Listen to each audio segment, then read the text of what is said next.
ഈ അടുത്തൊരു ന്യൂസ് ഉണ്ടായിരുന്നോ, ലഹരി കൊണ്ട് മകൻ അമ്മയെ കൊലപ്പെടുത്തി വളർത്തി എന്ന് പറഞ്ഞ ഒരു റീസൺ കൊണ്ട്. അപ്പൊ ഇപ്പൊ ഈ പറഞ്ഞല്ലോ ചേട്ടൻ, ലഹരി ഉപയോഗിക്കുമ്പോഴും അല്ലാത്തപ്പോഴും രണ്ട് ക്യാരക്ടറാണ്. അപ്പൊ ഈ നമ്മുടെ ഈ സിനിമയിൽ ആ ഒരു ട്രെയിലർ കണ്ടപ്പോഴും ലഹരിനെ പറ്റിയിട്ട് ഇൻഡിക്കേറ്റ് ചെയ്യുന്ന പോലെ തോന്നി. അപ്പൊ ഈ സിനിമയിൽ ആ ഒരു സബ്ജക്റ്റിനെ പറ്റി എത്രത്തോളം ഡിസ്കസ് ചെയ്യുന്നുണ്ട്?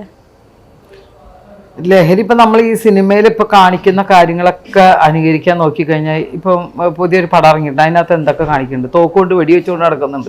ഇതൊക്കെ അനുകരിക്കാൻ നോക്കി കഴിഞ്ഞാൽ നടക്കണ കാര്യമാണ്. അഭിനയിക്കുന്നത് നമ്മൾ ആ ഓരോ പടങ്ങളിൽ ലഹരിയാണെങ്കിൽ എന്താണ് അത് അനുകരിക്കുക എന്നുള്ളതല്ല, അതിലുള്ള ദൂഷ്യവശങ്ങൾ എന്താണെന്നുള്ളത് മനസ്സിലാക്കി എടുക്കുക എന്നുള്ളതാണ് ഒരു പടം കാണിച്ചു കൊടുക്കുന്നത്. അല്ലാതെ നമ്മൾ വെടിവെച്ചുകൊണ്ട് നടക്കുമ്പോൾ തോക്കും കൊണ്ട് നമ്മളൊക്കെ ഇറങ്ങി കഴിഞ്ഞാൽ എങ്ങനെ ഇരിക്കും? ആ പടത്തെ തോക്കും കൊണ്ട് നടന്നാൽ മതിയോ? ഇപ്പൊ ഉണ്ണിമൂന്നിന്റെ ഹിറ്റ് ഒരു പടമുണ്ട്, എല്ലാവരും കുത്തലും കൊല്ലനൊക്കെ ഉണ്ട്. ഇതൊക്കെ ഇപ്പം നടക്കണ കാര്യമാണോ? അപ്പം ലഹരി എന്ന് പറയുന്നത് അതൊരു കാരണമാണ് സിനിമയിൽ കണ്ട് അനുകരിക്കാൻ. അങ്ങനെ അനുകരിച്ചൊന്നും സിനിമയിലൊന്നും ഒരു കാര്യങ്ങളും ജീവിതത്തിലോട്ട് കൊണ്ടുപോകാൻ ഒരു മനുഷ്യർക്കും സാധിക്കില്ല. അതൊക്കെ അതിന് എന്താ പറയാ, ബീറ്റ് ചെയ്യാൻ വേണ്ടി പറയുന്ന ഓരോ കാര്യങ്ങളാണ്. അപ്പൊ ഇപ്പൊ നടന്ന സംഭവം എന്ന് പറഞ്ഞാൽ അത് നമ്മുടെ ലോകത്തിൽ നടക്കുന്ന ഏതെങ്കിലുമൊക്കെ ഒരു കാര്യങ്ങളൊക്കെ അങ്ങനെ വന്ന് സംഭവിക്കുന്നതാണ്. അതെന്താന്ന് വെച്ചാൽ ചില കുട്ടികളുടെ മനസ്സിൽ ഇപ്പോഴേ നമ്മളത് ആദ്യമേ ശ്രദ്ധിക്കണം. കുട്ടികൾ ഒരു 15-16 വയസ്സ് വരെ ഞാനൊരു അമ്മയാണ്, എൻ്റെ മോന് 15 വയസ്സ്. എൻ്റെ മോൻ എങ്ങനെ പോകുന്നു, മൊബൈൽ കൂടുതൽ ഇതൊക്കെ നോക്കേണ്ടത് രക്ഷാകർത്താക്കളുടെ കടമ തന്നെയാണ്. അവരിങ്ങനെ പോകുന്നു പിന്നെ ഒരു പരിധി ഉണ്ട് നമുക്കാണ് നോക്കാൻ, ശരിയല്ലേ? അപ്പം നമ്മൾ എന്താ ചെയ്യണമെന്ന് വെച്ചാൽ മാക്സിമം നമ്മളെ കൊണ്ട് പറ്റുന്ന രീതിയിൽ ഇത് ഇങ്ങനൊരു സംഭവം റെയറായിട്ട് വന്നൊരു സംഭവമാണ്. പക്ഷെ ആ കേൾക്കുമ്പോൾ നമുക്ക് ഉണ്ടാവുന്ന ഒരു മാനസിക, ഞാൻ അമ്മ ആയതുകൊണ്ട് എനിക്ക് ഭയങ്കര വിഷമം കേട്ടപ്പോ. കാരണം ഒരു കുട്ടി ഇങ്ങനെ ചെയ്യാന്ന് പറഞ്ഞാൽ അമ്മ ഇത്രയും വളർത്തിയതല്ലേ. അപ്പോൾ അത് കുറെ അല്ലാത്ത രീതിയിലാണ് നമ്മൾ ഇതിനെ പ്രതികരിക്കേണ്ടതും അത് ബോധവൽക്കരിച്ച് കൊടുക്കേണ്ടതൊക്കെ അല്ലാത്ത രീതിയിലാണ് കുട്ടികളെ ആണെങ്കിലും. അത് ഇല്ലാതെ കുറെ ഗൈഡൻസ് ഇല്ലാത്തതിന്റെ കുറവായിരിക്കും ഇങ്ങനെയൊക്കെ വരുന്നത്. അപ്പോൾ ഈ പടത്തിനകത്തും ഈ പറഞ്ഞ പോലെ കുറെ ലഹരിയുടെ കാര്യങ്ങളൊക്കെ ഇതിനകത്തുണ്ട്. എൻ്റെ ഹസ്ബൻഡായിട്ട് അഭിനയിക്കുന്ന രാജേഷ് കോമറാജേഷ്, പുള്ളി സ്ഥിരം വെള്ളടിക്കണതാണ്. ആ വെള്ളടിക്കുന്ന ആളെ ഞാൻ നല്ല അടിയും കൊടുക്കുന്നുണ്ട്, ഓടിച്ചു വിടുന്നുണ്ട്, അങ്ങനത്തെ സീൻസും ഉണ്ട്, ഒക്കെ ഉണ്ട്. എന്താ വെച്ചാൽ പടത്തിനകത്ത് നമ്മൾ ലഹരി എന്നൊക്കെ പറയണത് ജനങ്ങൾക്ക് വേണ്ടി നമ്മൾ കാണിക്കുന്ന കുറേ അവർക്ക് ഇഷ്ടപ്പെടുന്ന. ഇപ്പം ഞാൻ എപ്പോഴും ചോദിക്കാറുണ്ട്, ഞാൻ ഈ കള്ളു കുടിക്കുന്നതിനെതിരെ ഞാൻ പറയാറില്ല, ആവശ്യത്തിനൊക്കെ കഴിക്കണമെന്ന് പറയുന്ന ഒരു വ്യക്തിയാണ് ഞാൻ. കാരണം അത് ഒരു പരിധി വരെ ഇപ്പൊ പാടത്ത് പണിയെടുത്ത് കഴിഞ്ഞു വരുന്നവനും ഒരു കുപ്പി മേടിച്ച് 2 അടിക്കുമ്പോഴാണ് അവനൊരു സുഖം കിട്ടുന്നത്. അത് ഒരു ഇതായിപ്പോയി. പിന്നെ അല്ലെങ്കിൽ ഇതൊക്കെ അങ്ങ് നിർത്തണം. എന്താ നിർത്താത്തത്? കിട്ടേണ്ട ആൾക്കാർക്ക് ഇത് കിട്ടാൻ വേണ്ടി ഇതിങ്ങനെ കൊടുക്കും. വേറെ എന്തെങ്കിലും നിർത്തില്ലേ? എത്രയോ നല്ല കാര്യങ്ങൾ വേറെ ഉണ്ട്. ഇത് നിർത്തണമല്ല നിങ്ങൾ കേട്ടിട്ടുണ്ടോ? ഞാൻ ചോദിക്കും, ഈ ബെവറേജിനാണ് എന്ത് സ്നേഹമായിട്ട് എല്ലാവരും ക്യൂ നിൽക്കുന്നത്, എന്തെങ്കിലും പ്രശ്നം അല്ലേ? എന്തെങ്കിലും ഉണ്ട്. അപ്പൊ ഞാൻ പറഞ്ഞത് ഈ ലഹരിയും കാര്യങ്ങളൊക്കെ എല്ലാ രാജ്യങ്ങളിലും ഉണ്ട്. അമേരിക്കയിലാണേലും ഏത് വിദേശ കാര്യങ്ങളൊക്കെ ഉള്ളതാണ്. നമ്മൾ അതിനെ ഒരു പരിധി വെച്ച് കഴിക്കുക.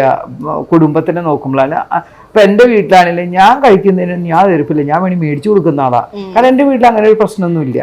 നമ്മളാണ് പ്രശ്നം. ഇപ്പം ഞാൻ ഒരു കാര്യം എപ്പോഴും പറയാറുണ്ട്, കഴിക്കുന്നവരോട് നമ്മൾ കഴിക്കരുത്, ശരിയല്ല, വഴിക്കും ബഹളമായി കഴിഞ്ഞാൽ അവർ പുറത്തുപോയി ഒരെണ്ണടിക്കേണ്ട അടുത്ത് 10 അടിക്കും.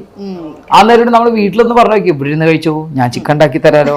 അത് 1-2 ഒതുങ്ങാണ്. വാശിയും കാര്യങ്ങളും ആണുങ്ങൾക്കാണെങ്കിലും കൂടുതൽ കൊടുക്കുന്നവർ ഇപ്പോ ഈ പറഞ്ഞ പോലെ നമ്മൾ വേണ്ടാന്നൊക്കെയാണ് നിൽക്കുന്ന കാര്യങ്ങൾ. കാരണം ഇപ്പോഴത്തെ കാലത്ത് നിങ്ങൾ നോക്കുക, TV തുറന്നു കഴിഞ്ഞാലും എല്ലാ ന്യൂസുകളും അതാത് സമയം നമുക്ക് കിട്ടുന്നുണ്ട്. അതിന് നല്ലതും ചീത്തയും തിരിച്ചറിയാൻ പറ്റില്ലേ? ഇല്ലേ? പിന്നെ എന്തിനാണ് ഈ കഴിക്കുന്നവർ ഈ മാതിരി ഇങ്ങനെ പ്രശ്നം ഉണ്ടാക്കണം? അങ്ങനെ ഇത് ചില മാനസികാവസ്ഥയിൽ ഒരു സെക്കൻഡിൽ ചിന്തിച്ചു പോകുന്നതായിരിക്കും ആ കുട്ടി ആ അമ്മയെ ചെയ്തത്. ഞാൻ ആ കുട്ടീനത് പറയല്ല, ചിലപ്പോൾ ആ ഒറ്റ സെക്കൻഡായിരിക്കും അവനത് കിട്ടാത്തതിൻ്റെ ദേഷ്യം. നമുക്കുണ്ടല്ലോ മക്കൾ, അപ്പം നമുക്ക് ആ ദേഷ്യം നമുക്ക് മനസ്സിലാവും. ഞാൻ അതിനൊന്നും പറയാം, എനിക്ക് കേട്ട ഭയങ്കര സങ്കടം തോന്നി. എന്നാന്ന് വെച്ചാൽ അമ്മയുടെ ഒരു അവസ്ഥ എന്തായിരിക്കുമെന്ന്. അത് ചിലർ പറയും ഇതൊക്കെ സിനിമയിൽ നിന്ന് കിട്ടുന്നതാണ്. അതിനോട് ഞാൻ യോജിക്കും. ഇല്ല, സിനിമയിൽ നിന്ന് കിട്ടുന്നൊന്നും പറയാൻ പറ്റത്തില്ല. എനിക്ക് ഞങ്ങളുടെ എൻ്റെ വീടിൻ്റെയൊക്കെ സമീപ പ്രദേശങ്ങൾക്ക് സമാനമായ ഒത്തിരി കഥകൾ ഞാൻ വിറ്റ്നസ് ആയിരുന്നു. മീൻസ് ഞാൻ കേട്ടിട്ടുണ്ട്, അറിയുന്ന ആൾക്കാർ അവിടെ ഇങ്ങനെ പിള്ളേർ അമ്മ ഉപദ്രവിച്ച കേസൊക്കെ നമുക്ക് അറിയാൻ പറ്റിയിട്ടുണ്ട്. ഇപ്പോൾ അതിനെക്കുറിച്ചൊക്കെ പറഞ്ഞു കഴിഞ്ഞപ്പം ഞാനൊക്കെ വളരെ ചെറുപ്പത്തിലേ വണ്ടിയൊക്കെ ഓടിക്കാൻ തുടങ്ങി. ഇപ്പോൾ ശരിക്കും പറഞ്ഞാൽ എനിക്കൊക്കെ വണ്ടി ഓടിച്ച് വഴിയെ പോകാനായിട്ട് ഭയങ്കര പാടാണ്. കാര്യം എന്താണ്, അതുപോലെ അസഹിഷ്ണുമായി മനുഷ്യൻ. പിന്നെ ഇപ്പം ഞാൻ പറയാം, ഇപ്പം നിങ്ങളൊരു മീഡിയ ചെയ്യുന്നു, നേരത്തെ എൻ്റെയൊക്കെ ഞങ്ങളുടെയൊക്കെ ബാല്യം എന്ന് പറയുമ്പോഴത്തേക്ക് അന്നൊരു മീഡിയ ആയിരിക്കും ചിലപ്പോൾ ഒരു വാർത്ത വിടും. അപ്പോൾ ആ മീഡിയ വാർത്ത വിടുമ്പോൾ ചിലപ്പോൾ റിപ്പോർട്ട് ചെയ്യുന്ന ഒരാൾ ആ റിപ്പോർട്ടൊരു സുപ്പീരിയറിന് കൊടുക്കുന്നു. ആ സുപ്പീരിയർ അതിനെ ഒന്ന് നോക്കുന്നു. സുപ്പീരിയറിന് ഒരു വേർഷൻ കാണും. ആ സുപ്പീരിയർ ചിലപ്പോൾ അതിനെ ഒന്ന് കയറി മുറിക്കും, അതല്ലെങ്കിൽ അതിനെക്കുറിച്ചൊന്ന് അന്വേഷിക്കും.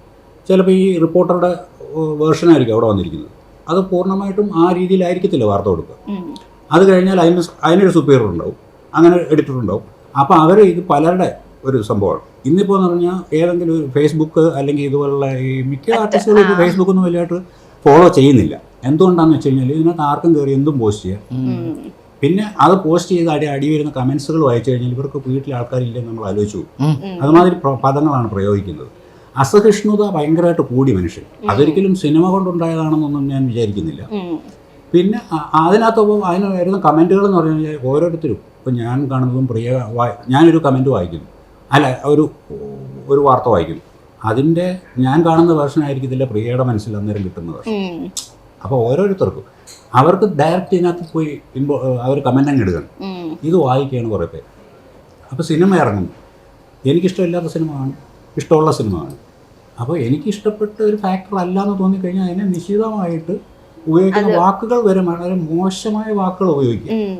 ഭയങ്കര ഒരു എന്താ പറയാ, ഭയങ്കര തെറി വിളിക്കുന്ന രീതിയിൽ ആ രീതിയിലാണ് ഇപ്പം കാര്യങ്ങൾ പോകുന്നത്. അപ്പം പ്രിയ ഒരു വാർത്ത ഇടുന്നു, അതിനെ ഭയങ്കര തെറിവിളിയായിട്ട് അടുത്ത വാർത്ത വരുന്നു, അതിനെ തെറിവിളിച്ചുകൊണ്ട് അടുത്ത വാർത്ത വരുന്നു. അപ്പം മനുഷ്യന് വഴിയൊക്കെ വണ്ടി ഓടിച്ചപ്പോൾ പേടിയാന്ന് പറയുന്നതെന്ന് വെച്ച് കഴിഞ്ഞാൽ എവിടെ നമ്മൾ മര്യാദയ്ക്ക് പോയെന്ന് പറഞ്ഞാൽ പോലും ഇതൊക്കെ വന്നു കയറും. എന്നിട്ട് ചോദിക്കുന്നത് എന്താണ് കൈയൊക്കെ എടുത്ത് ചോദിക്കുക. ചിലപ്പോൾ ഇത് അക്രമത്തിലേക്ക് പോയി ഒത്തിരി കഥകളുണ്ട്. SIക്കിട്ട് വരെ അക്രമം ഉണ്ടായ സംഭവങ്ങൾ നമ്മൾ കണ്ടിട്ടില്ലേ പേപ്പറിൽ. അപ്പം അത് ഒരിക്കലും ഒരു സിനിമ കൊണ്ടുണ്ടായതാണെന്ന് ഞാൻ വിശ്വസിക്കുന്നു. സിനിമ മാത്രമല്ല, നമ്മുടെ ഈ സമൂഹത്തിൽ കാലക്രമേണ വന്ന ഒരു മൂല്യച്യുതിയാണ്.